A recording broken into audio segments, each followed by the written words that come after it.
Assalamualaikum warahmatullahi wabarakatuh.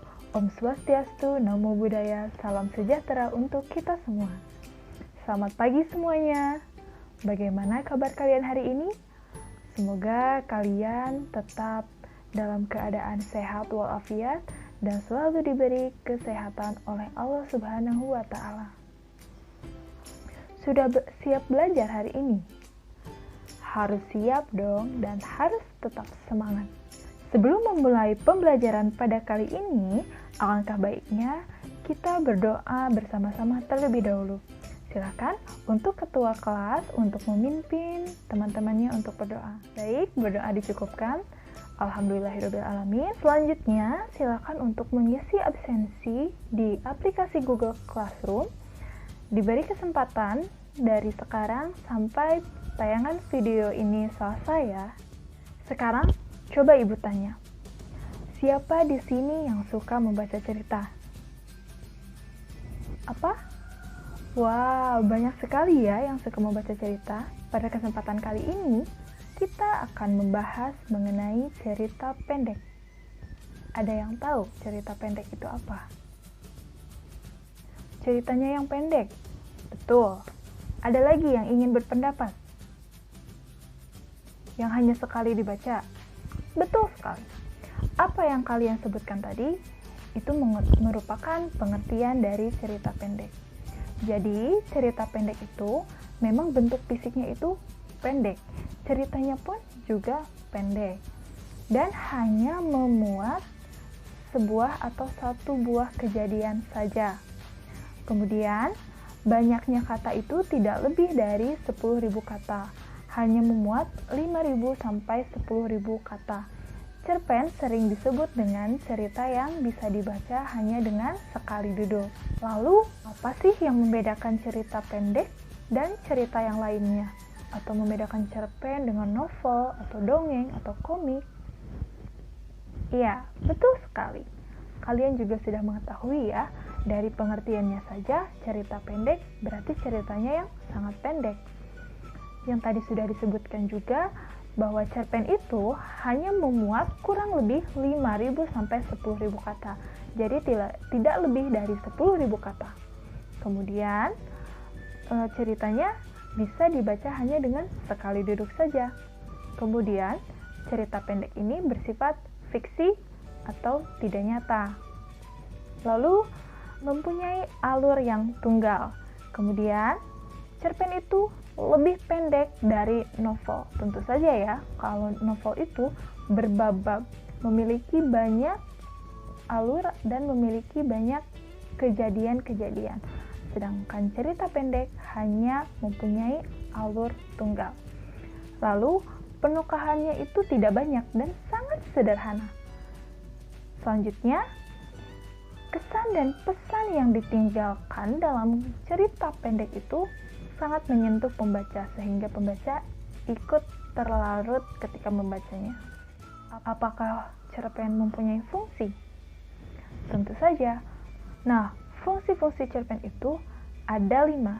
Yang pertama, fungsi rekreatif. Yang kedua, fungsi didaktif. Yang ketiga, fungsi estetis.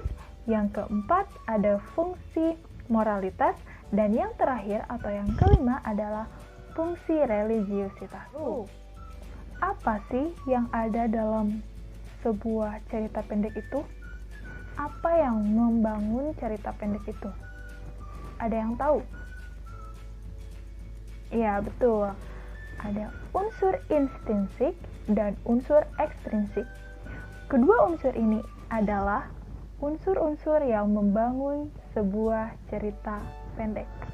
Dalam unsur intrinsik dan ekstrinsik ini juga mengandung bagian-bagiannya lagi. Kita bahas yang pertama ya. Yang pertama, dari unsur intrinsik. Unsur intrinsik itu apa sih? Unsur intrinsik itu unsur yang ada dalam sebuah cerita pendek. Jadi unsur-unsurnya itu terdapat dalam sebuah cerita itu. Yang pertama, ada apa aja coba unsur intrinsik? Ada yang tahu? Betul sekali. Ada tema, kemudian ada penokohan, ada alur, kemudian ada setting, dan ada sudut pandang. Lalu yang kedua, unsur ekstrinsik. Nah, unsur ekstrinsik itu apa? Iya, unsur ekstrinsik itu kebalikan dari unsur intrinsik. Jika tadi disebutkan unsur intrinsik itu unsur yang berada dalam sebuah karya sastranya atau dalam sebuah cerpennya, maka unsur ekstrinsik ini berada di luar cerita. Nah, apa saja yang ada di luar cerita itu? Yang pertama ada latar belakang penulis. Yang kedua ada latar belakang masyarakat. Yang ketiga ada biografi penulis. Yang keempat ada aliran sastra. Dan yang kelima, kondisi psikologis seorang penulis. Itulah unsur-unsur yang ada dalam cerita pendek. Itu merupakan unsur-unsur pembangun sebuah cerita pendek. Ada unsur intrinsik yang ada dalam cerpennya, dan yang kedua ada unsur ekstrinsik yang berada di luar cerita, seperti itu. Lalu, dalam cerpen juga terdapat nilai-nilai yang terkandung yang biasanya ada dalam kehidupan sehari-hari. Yang pertama, ada nilai moral. Yang kedua, ada nilai sosial. Yang ketiga, ada nilai religius. Yang keempat, ada nilai pendidikan. Yang kelima, ada nilai estetis. Yang keenam, ada nilai etika. Yang ketujuh, ada nilai politis. Yang kedelapan, ada nilai budaya. Dan yang kesembilan, ada nilai kemanusiaan. Nah, 9 nilai-nilai ini tidak semuanya atau tidak harus ada dalam sebuah cerita pendek. Mungkin hanya ada beberapa saja nilai-nilai yang terkandung dalam cerita pendek tertentu. Sekarang, kalian sudah mengetahui kan apa itu pengertian cerpen, apa itu ciri-ciri cerpen, dan apa fungsinya, kemudian apa saja unsur pembangunnya seperti unsur intrinsik dan unsur ekstrinsiknya, kemudian nilai-nilai apa saja yang terkandung dalam cerita pendek ini. Maka sekarang Ibu akan memberikan sebuah contoh teks cerpen. Kalian bisa membacanya ya ini. Untuk selengkapnya kalian bisa baca di file yang Ibu berikan di description box. Kalian bisa baca. Setelah dibaca, silakan untuk memberikan pendapatnya masing-masing mengenai cerita pendek tersebut. Berikan waktu selama 5 menit ya. Bagaimana? Sudah selesai membacanya? Sudah ya, pastinya. Siapa yang ingin berpendapat atau mengemukakan pendapat mengenai cerita pendek yang sudah kalian baca tadi?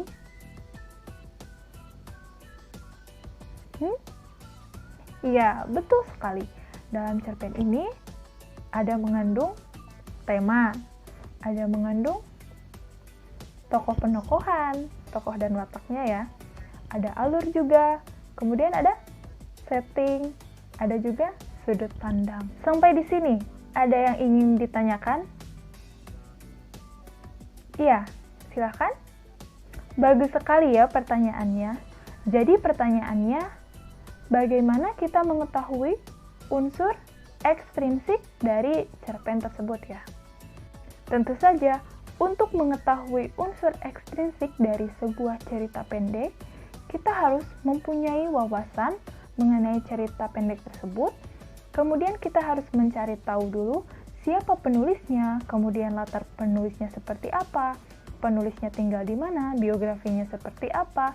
Kemudian kita juga harus mengetahui, harus mencari bagaimana atau pada saat apa cerita pendek tersebut ditulis oleh penulis itu. Jika sudah dimengerti dan dapat dipahami, kemudian tidak ada yang bertanya lagi, silakan sekarang untuk mengerjakan soal-soal dalam lembar kerja siswa yang ada dalam aplikasi Google Classroom. Setelah kalian mengerjakannya, kirimkan lagi ke Google Classroom dengan rentang waktu yang sudah tersedia. Baik, pembelajaran hari ini telah selesai. Sebelum kita menutup pembelajaran pada hari ini, Ada yang ingin menyimpulkan apa saja hasil dari belajar pada hari ini? Silahkan. Iya, betul sekali. Jadi, pengertian cerpen itu adalah cerita pendek yang bisa dibaca hanya dengan sekali duduk saja. Ciri-ciri cerpen juga ada banyak. Salah satunya yang menjadi ciri umum cerita pendek adalah hanya mempunyai alur yang tunggal, hanya memuat satu buah kejadian. Yang ketiga, penokohannya sangat sederhana, dan yang keempat, hanya memuat 5.000 sampai 10.000 kata saja. Kemudian, fungsi-fungsi cerpen juga banyak sekali ya, selain hanya menjadi hiburan, tapi ada juga fungsi-fungsi yang lainnya. Dalam unsur pembangun cerita pendek juga ada unsur intrinsik sebagai unsur pembangun yang ada dalam karya sastra itu sendiri atau dalam cerita pendeknya, dan ada unsur ekstrinsik, unsur pembangun ada di luar cerita pendek tersebut. Selain itu, ada nilai-nilai yang terkandung juga dalam cerita pendek. Seperti itu ya. Baik, pembelajaran pada hari ini kita cukupkan. Jangan lupa untuk membaca materi yang akan datang atau materi selanjutnya, yaitu KD 4.8. Tetap jaga kesehatan, tetap di rumah saja, dan patuhi protokol kesehatan. Wassalamualaikum warahmatullahi wabarakatuh. Sampai jumpa minggu depan.